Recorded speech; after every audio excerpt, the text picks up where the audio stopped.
Hello there, welcome to Craft with Fee. Welcome to our first challenge of 2021, and we're going to start off and ease you back into it by doing a very simple little project using some TILDA scraps and a bit of felt. I make these to pop inside gifts. I've got some lavender inside mine, so it's like a little scented pomander, but you don't even have to put the scent in it if you don't wish. You can pop it inside a card and send it off to someone, or you can just add it as part of a gift. Now, our next TILDA swap is going to be the LOVE swap. So a little love heart pomander would be a great addition to your swap parcel. You could use it as the tag on the top, or you could just pop it inside the parcel for your recipient. And of course, our TILDA scraps are very, very precious, and I tend not to get rid of any of mine and like to use them all up. So it's a great project to use those tiny scraps for. So I'll just show you how I store my TILDA scraps. I pop them all in a basket here. I have, fairly largish pieces right down to tiny little pieces, like this. I keep all of them. And then what I do is I sit and have a little bit of a sewing session, and I'll start stitching them together like this. So usually my pieces, the smallest pieces that I put together are about 1 inch wide, because by the time you do a 1/4 inch seam on both sides, it ends up being a 1/2 inch finish, which you really probably don't want it any smaller than that. And I sew them on in all different directions. You can do whatever you want. You can see here that I've cut a heart out down the bottom here, but I just sew them all together, give it a bit of a press as I'm going to make sure my seams are nice and neat. And I'll try and get that up a little bit closer for you. And then I've just got this little piece of scrappy TILDA fabric, which is really handy. You can use it for lots of different things. So let me show you how we make it. So you will need to download the Scrappy Heart template sheet, and then the large heart you'll need to cut out. Now, I always print mine straight onto cardboard. That way I've got a nice sort of strong template. This one here, you will need to use some double-sided applique paper with. So I've got some here. I've got some heat and bond. And all you do is you pop your heat and bond directly over that little heart there. And then you can use a pencil, and then we're just going to trace it onto the paper side of your applique paper. So this is the applique paper that is fusible. So like your Lysafex, there's lots of different brands. TILDA Fix is the one that Kitty Rose sells. This one is actually heat and bond. They're all more or less the same. They all do the same sort of job. So then once you've traced that heart onto the paper side, I'm just going to trim that off there. We just sort of cut it out roughly. We don't cut it out on that trace line. We want a little bit of room around the edge.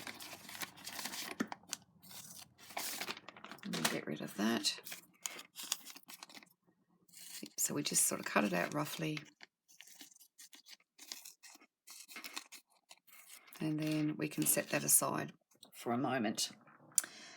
And what we'll do next is we will use that large template and a couple of pieces of a wool blend felt. Now, I have already measured this, and I'm going to be very, very close to being on the edge, so I just need to be a little bit careful here. But this is a piece of my scrap felt, and I don't want to waste it, so we're going to go ahead and use it. So I like to use a friction heat removable pen for this.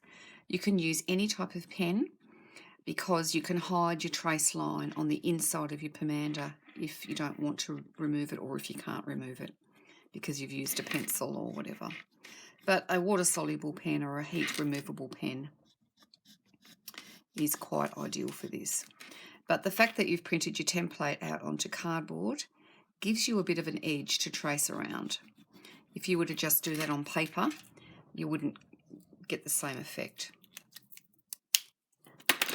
Okay, so then all you need to do is take a sharp pair of scissors and then just cut that out on the trace line.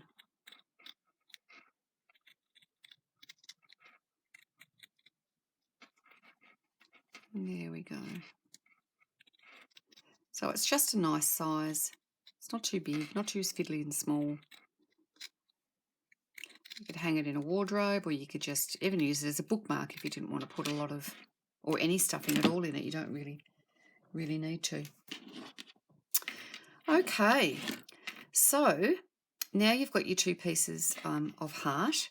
We need to do our little piece of applique. So I like to sometimes just, imagine I'm putting this on the back, I'm showing it to you on the front, but I like to put it on an angle so that I can get a bit of a difference in the joins. You can see here that some are going in that direction, this one and this one are going in that direction. So it depends on where you put your heart as to what sort of effect you're going to get. And I have already gone ahead and fused a heart to the back of this, and I've done it on an angle so that I can show you how that is going to turn out. So let me just cut it out. So now we're going to cut out on the trace line of the heart, and that is why we don't cut out on the trace line before we fuse it down. We have that little bit of extra room there so that we can cut our heart out perfectly. Now it might take a little bit of cutting because you're going through all those seams, but it's worth it. And as I said, you get to use up all those delicious little scraps of fabric that you can't bear to throw out if you're anything like me. And it's a nice frugal craft project. So there you go. You can see that I've got some fabrics going in this direction and these fabrics here are going in that direction. So it's a nice scrappy looking little heart there.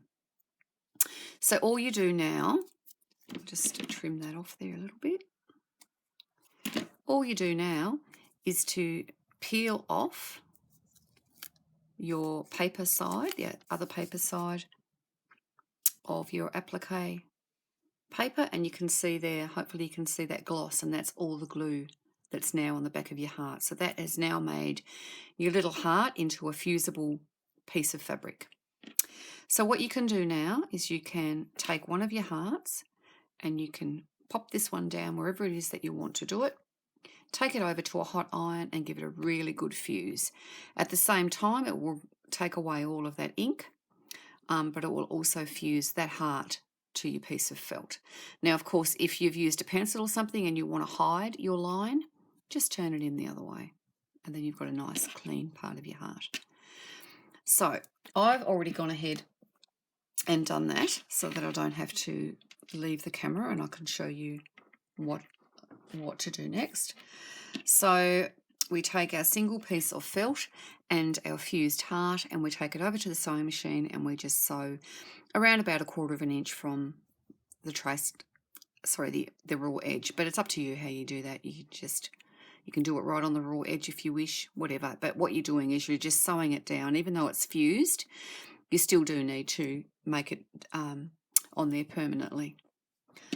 Okay, so now the first one that I did, this one here, I took this to the sewing machine and I sewed all the way around, and then while it was still under the needle, I stuffed in some stuffing and some lavender, and then I continued to sew around and closed it all off. So that was sewing the 2 pieces together. This one I'm going to stitch by hand and see if we get a different look. So I've got 2 pieces of embroidery thread in a matching pink there, and I'm going to start off by going through the center of the heart there, just through one layer so that I can hide my knot, and then I'm just going to tack around my little heart and make it sort of look really quite scrappy. So this is the sort of project that if you wanted to do it by hand, you could have a whole heap of them sitting in a basket, and it's sort of mindless stitching that you could do while you're watching television or just relaxing with friends. I have some friends that come to sew with me once every fortnight, and we just sort of do mindless sort of stitching. And yeah, it's good.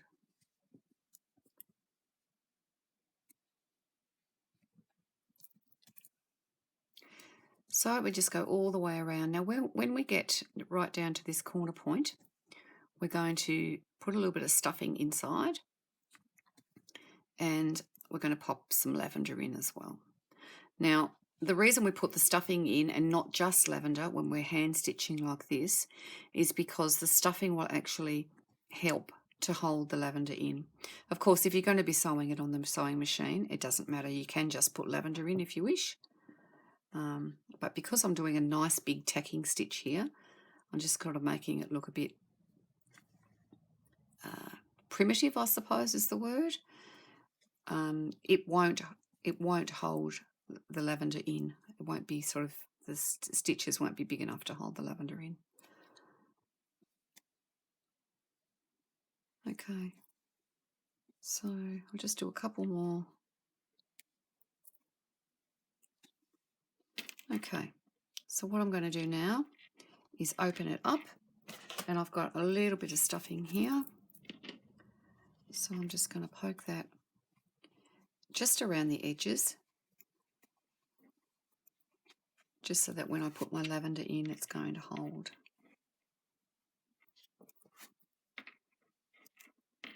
And then when we close it up a little bit more,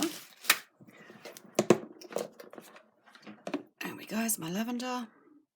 When we close it up a little bit more, I can pop a little bit more stuffing in. Now, I am not going to overfill this with lavender. It's just going to have a nice little bit of lavender inside. So I've just given it 2 little pinches, really, of lavender. And then I'm just going to pop a bit more of the stuffing over the top there, just to hold it in, as I said, so it doesn't come out my little tacking stitches. That would be not very cool. Okay, so just make sure that you hold it so that the edges are sitting together.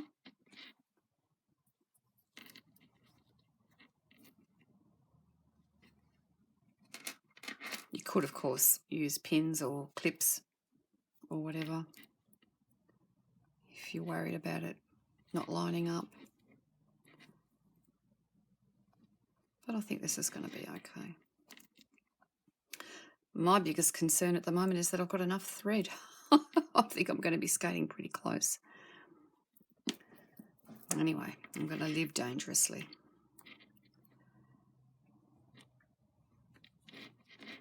Okay, I'm pretty sure I'm going to get round there.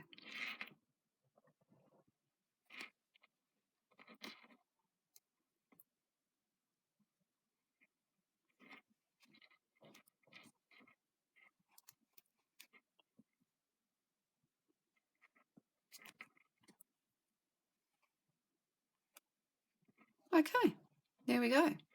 So now I'm going to finish it off at the front, because that is then going to be hidden. I'm going to be putting a piece of ribbon on here now and a button. So by finishing it off, it won't matter that you can see my bit of thread, because that will be hidden. So I've got a little piece of mint ribbon. I thought that might look nice with the pink. And I've got some buttons. Let me just choose a button. Let's have a looky here. And I've got a needle and thread already to go. So I'm just going to pop the needle and thread through with my knot on the front side, and then I'm going to come back through to the front. Then I'm going to pop it through one end of the ribbon. Oops. And then we're going to pop it through the next end.